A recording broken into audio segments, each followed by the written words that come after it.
Hello. So, as Phaedra said, I'm a science educator. So usually when I tell people about my job, their first response is, oh, that sounds great. And then, but what is it? So I hope with this talk, I'm going to give you a few hints about what is science communication and what career options you might have, and a few practical information on how to get there. So, okay, it works. Yes. So, science communication, it's really a broad subject, as you do science communication anytime, for example, when you talk about science, if you present in a conference, when you publish in a journal, it's really many opportunities. But for me, science communication as a line of work, it's really when you go beyond just telling about a science fact and you get into a discussion with your audience about science, what it is, and what roles it can play in our daily lives. So, who does that? A lot of professionals do that, but I only can speak for my job, so science educator. I'm going to present this in a few minutes, and then I'm going to let other professionals talk about their jobs. So, as Phaedra said, I work for the NCCR Chemical Biology, where I run the outreach program. I invent or develop experiments where a lay audience or children can participate for themselves and meet real scientists. I think this is really very important, and if any of you are interested in that, you should contact Phaedra as soon as possible. So, I'm also the co-founder of a science education company, which is called Moulin à Étincelles. So, I do basically the same stuff. We build and design tools with which people can experiment and learn about science from themselves. We also train teachers of primary schools, teachers, to be less frightened of doing hands-on science teaching in their classrooms. What I really love the most about my job is that you can do a variety of different jobs. First, you research a subject, then you do really hands-on work, you test your experiments, you build your tool, and then you get to test it with your audience, and you get immediate feedback on how it is. So, people often wonder how I got to be a science educator. Well, for me, it was not a chance encounter. I went into science studies, but knowing that I didn't want to do research or teach in a formal setting.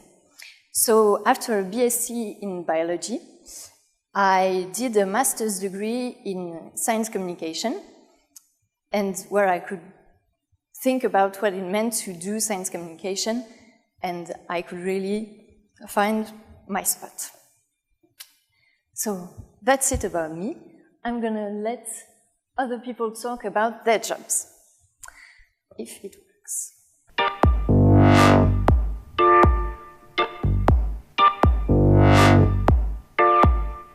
I studied biology, and now I'm a curator and event manager in a scientific museum in Lausanne. So I'm in charge of the content of the exhibition, and I had for that to translate the research of the scientists in something that can be shown in an exhibition. For example, a movie or an object, or even what I prefer is an interactive device. Well, during my studies, I was very interested in transmitting and explaining science to young children. So I began to participate to some scientific events. And after that, I decided to continue my studies as a biologist, and I began a thesis. But I was really sad because I really miss the science communication.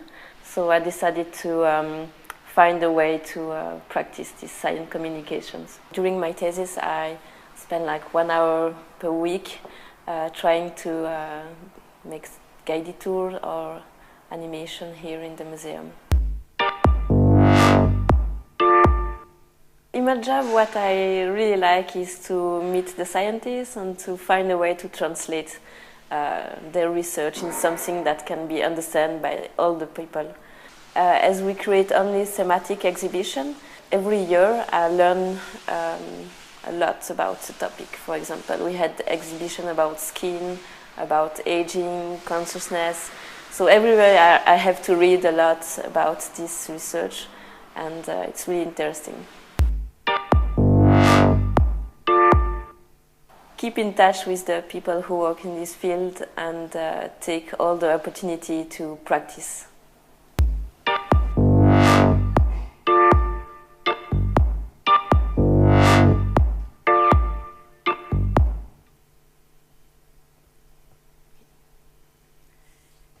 So the next video was quite interesting to film because it's of a science journalist, so it was quite a challenge to interview a professional journalist, but we did it anyway.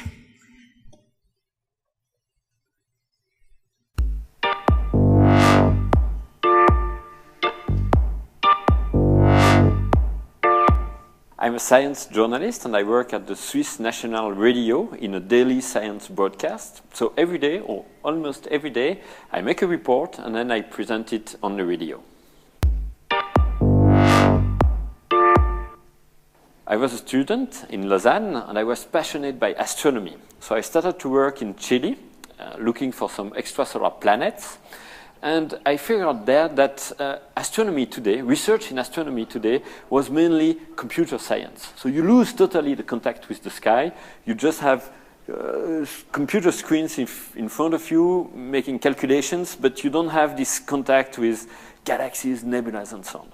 Meanwhile, I was also working in a small observatory in the Alps, explaining to people stuff about the sky, about the stars, about the planets. And I really enjoyed doing that job. So I forgot astronomy, research in astronomy, and started with communication in science. While I was working in the observatory, some journalists from the radio came for a special astronomy evening. And I talked in the radio and explained a bit the sky, and they said, "Oh, you should come every month to talk about the sky, the monthly sky." So I started like that at the radio, and after a few months they told me, "Okay, you can talk also about other things than astronomy." So we started to talk about physics and chemistry and so on, and step by step I came to a full-time job at the radio. What is very nice in this job is that everything can be science. This concrete can be science, making fire can be science, flying in the sky can be science. And as a science journalist, you can try everything in life and test a lot of different things. And this is really enjoying for your life. It's not really the best time to become a journalist because a lot of medias are closing and so on. But a science journalist, not so many people are able to do that. Especially there are only a few journalists that have a scientific background. And these people are really looked for in big medias.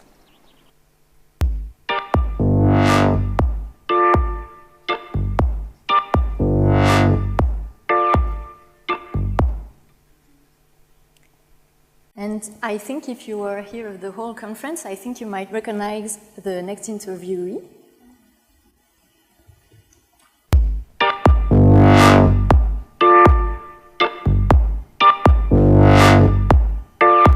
I'm a freelancer. I'm operating under the name of Sam Speak Science. I am teaching presentation skills to researchers.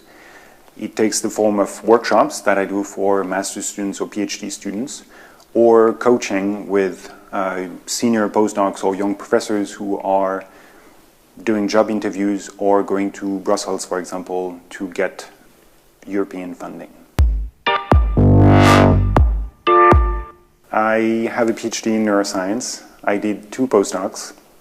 And so after these 15 years of doing research, I decided it was maybe time to do something else.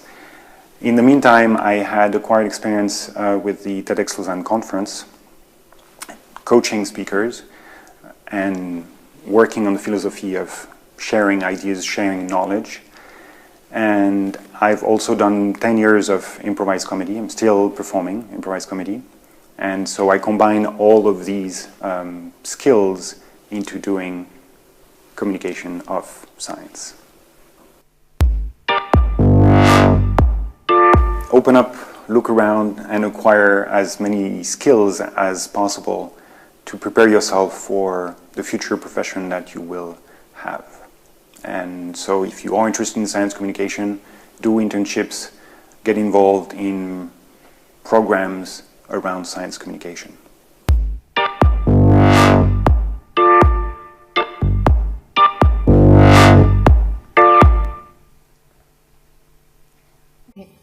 So I hope you learned a bit from these few portraits of science communicators. And what I would like to emphasize is the advice they gave you. I think it's clear from everything that has been said that the most important is to get as much experience as you can. Every university has an outreach program, has a communication department, and if you're interested in maybe pursuing science communication, you should absolutely get in touch with them and try to contribute in any way you can. This will also help you create a network, which is, as in any line of work, very, very, very important. And the last thing I would like to add is you have to know your strength. If you hate talking in public, you might not want to, I don't know, be a radio journalist. And if you don't like writing, well, don't write. I would also say that for me, because the question of language has been raised earlier, I think it's very important for science communication if you can speak the language of the country you live in. If you want to really engage in a discussion with the locals, you have to speak their language. I think it's much better. So now for the last part, I'm going to show you some ugly slides, which are not here for you to read now, but this way, when the presentations are uploaded on the website, you can get all the information you need. So these are two websites I would recommend if you ask yourselves questions about pursuing or not an academic career. The second one is really especially great, I think. So I recommend you visit it. And I also search for you some training that might be available for you if you're interested in improving your communication skills or if you want to do some media training. And lastly, I want to talk to you about two events that could be of interest. The first is a huge conference that's called Excite. It's the conference of the network of science centers and museums in Europe. And important information, the 2018 edition will take place in Geneva. So if you're interested in science communication, this is definitely a place you should visit. And the second one is FameLab. Maybe you've heard of it. It's a science communication contest, a bit like when you have to present your thesis in 3 minutes. And this could help you open a lot of doors if you're interested in science communication. And as I said, keep in touch with the communication offices of your university. So this was it, a quick guide to science communication. If you have more questions about it, or if you would like to get in touch with the people who were interviewed, you can write me at my email address. Don't hesitate. Thank you.